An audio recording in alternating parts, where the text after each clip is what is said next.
Alright guys, so this is a full tutorial on how to rebuild FOA coilovers. Hope you find this video helpful.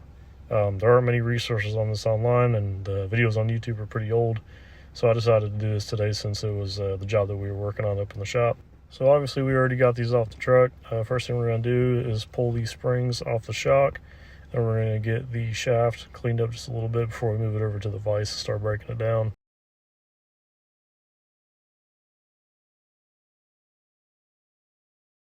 And you can see here, I'm just testing to make sure that there's not a charge still inside of the reservoir. Obviously, you want to make sure that you got your Schrader valve out of your reservoir before you go working on these. You can see here, I'm just pulling it out with a regular Schrader valve tool. And I like to just go ahead and put that Schrader valve back in the reservoir after I make sure that it doesn't have a charge, just so that that Schrader valve doesn't get lost somewhere in the shop. So moving on over here to the vise, we're going to take a big ass monkey wrench and get this lock nut off the bottom. These things usually aren't that tight, but some of them can be a pain in the neck. So something that can grab on there and get it good will be just good enough.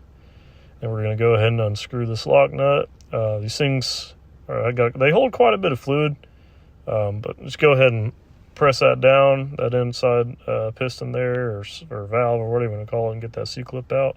Now, I am no professional when it comes to rebuilding these, so if I get some phraseology wrong, I do apologize. Getting this out, you can kind of use the shock itself as a slide hammer to get that bottom valve to come out of there. And then, once you get all your fluid out, you get that top, I believe that's a piston or another top valve or whatever comes out of there, and then you'll probably have some fluid comes out after that. And then what we'll do is we'll take it out of the vise, flip it 180, and start working on the reservoir side. If you're putting this in a vise like I am, I recommend putting something soft in between the jaws of the vise and the aluminum housing of this reservoir here. Then what we'll do is we'll push down the Schrader valve and get the C-clip out of there, flip it 180, do the same thing on the other side. There's going to be C-clips that hold in either side of these valves here. A little dirt in there, scrape it out with the pick, and then pop that C-clip out just like that. And I brought it down to tug on that thing a little bit better and get it out of there.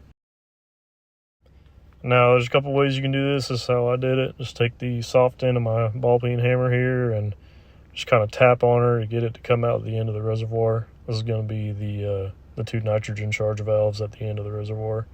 You got one, and then you got two that's got a wear band on it. Now moving over here to the bench, we got everything set up. I'm going to start wiping these down with some shop rags. You want to get all that old fluid and dirt off these O-rings and off these valves, so that when you go and install the new ones, there isn't a bunch of dirt and debris getting inside them the new seals and new O-rings. You don't want any of that. So when you're going back together, you want it to slide onto the shock nice and clean and go into the reservoir without nicking the new O-rings or making any grooves inside these aluminum pieces here. It's pretty important that you make sure it's very, very clean. And as for the rest of the bottom of the shock tube, these things are pretty old. They came off an old mud truck, and that's what it's going back on. And we're not winning any kind of pretty competitions. We're just going to make sure that it doesn't leak, it holds the nitrogen charge, and it supports the weight of the truck. So that's all we're after here. And here I'm just showing you that these O-rings are pretty prone to blowing out, so I've heard, and that's what loses your nitrogen charge. It escapes past these big O-rings here. And basically what I'm using is a 90-degree pick, wedged them in there, and then using it as like a fulcrum on the base of the valve to get those off of there, just like that. You got a set of two on either valve, and then you got another set of two on this piston that glides along the shock tube. And then at the bottom, that lock nut also has a smaller O-ring on it. We'll go ahead and get that off of there, and then get the two off of the valve. And then you can see that spacer right on top of that valve. You want to make sure you take note of where that goes. It goes right above that middle valve and below the top piston. And now we'll grab a 24mm 1/2-inch socket on an impact, zip that thing loose, and then you can see at the end there of the shock, I used a Flathead screwdriver to hold it against the table so it doesn't spin the whole thing while I'm trying to bust it loose. And then you can see there, that's your wiper O-ring. Bust that out of there with a 90-degree pick. And right here, I slowed it down just a little bit to show you what I'm talking about when it comes to the top piston, or whatever you want to call it, piston valve, whatever. These things are directional. When you install them onto the shock, you can see it's got some larger openings up here that the fluid flows through. And then you're going to be putting this larger pyramid stack of washers on that corresponding side. And then there's a more flat side on the bottom that the smaller stack of washers go on. So that's the top side that I'm messing with right now, and then this is the bottom side, and you can tell based off the witness marks on that said washer where it should go. So we're just cleaning out the inside of that wiper O-ring position before I go and install it. And then this inside valve that sits above the lock nut, you can see it's got two sets of O-rings on the inside. One's a little bit bigger than the other. And this is a square cut O-ring, and then there's a bushing in the back side. You want to check for gouges, grooves, nicks, or tears. Same thing on this square cut O-ring. Unfortunately, the kit I have did not come with the smaller round O-ring, and you can see there's a new square cut. That was a nightmare to get in there. It didn't come with that smaller one in there, but it did come with the wiper O-ring and then that square cut. And then you can see the beveled edge goes on the outside of that lock nut. We're going to put some dielectric greases on there, and then we're going to slide her on, and just making sure that the beveled edge does not roll or get caught up inside there. And we're going to put some more dielectric greases on this inside valve before we go and install our new O-rings. And like I said, there's two thick ones that go on either of the reservoir valve. There's two thick ones that go on that middle valve that go on the shock right there. And then there's a smaller one that goes on the lock nut. And by smaller, I mean just smaller in diameter or width, whatever you want to say. And then we'll slide our bottom side washers and piston and then top, and then we'll put our nylon lock nut on there, screwdriver on the bottom, and then zipper down a little bit.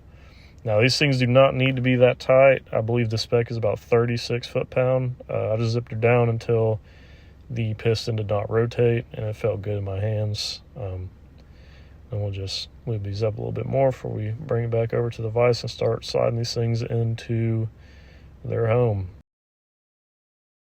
Now I know this is moving kind of quick. If you got any questions about what's going on here, just drop them in the comments and I'll get back to you on it. I'm pretty responsive when it comes to that. One thing I didn't show here, which I kind of wish I did a little bit better, you can see it there. You want to make sure that your Schrader valve side is going to the outside, and then the one that's got a flat face on it and one hole goes below that, because that hole and between the Schrader valve, that's what provides your nitrogen charge. So if those are backward, it's not going to charge efficiently and it's going to leak. And then you're introducing hydraulic oil into your nitrogen chamber, which is no bueno. So if that doesn't make sense, then I can explain it to you better in the comments if you have a concern on that. But now we're just installing the reservoir back onto the hose attached to the coilover, and then installing our C-clips. Slide it back down to ensure that the C-clip is 100% set. And now we're going to install this thing vertically in the vise with the hose facing downward attached to the reservoir. Start filling this thing up with some AW46. Usually I'll fill it up to about 3/4 of the way, maybe leave about 2 or 3 inches of room so you got room for your piston when you go to install it. Get her down in there and then slide that bottom valve in there, and you just want to push it down so you can get to that recess where the C-clip sits. And then after you get the C-clip in there, you can go ahead and slide that shock back up. And then you can seat down your lock nut. And then once again, these are not super duper crazy tight. It's just snug. You can feel it get snug to where it's supposed to be. I got this big old monkey wrench just because it was sitting right there. It's not really necessary. So moving back over to the table, we're going to slide our coils back on there. Get her set down. Middle part and the bottom, and then you got your bottom retainer Goes on there, and then she is hot to trot.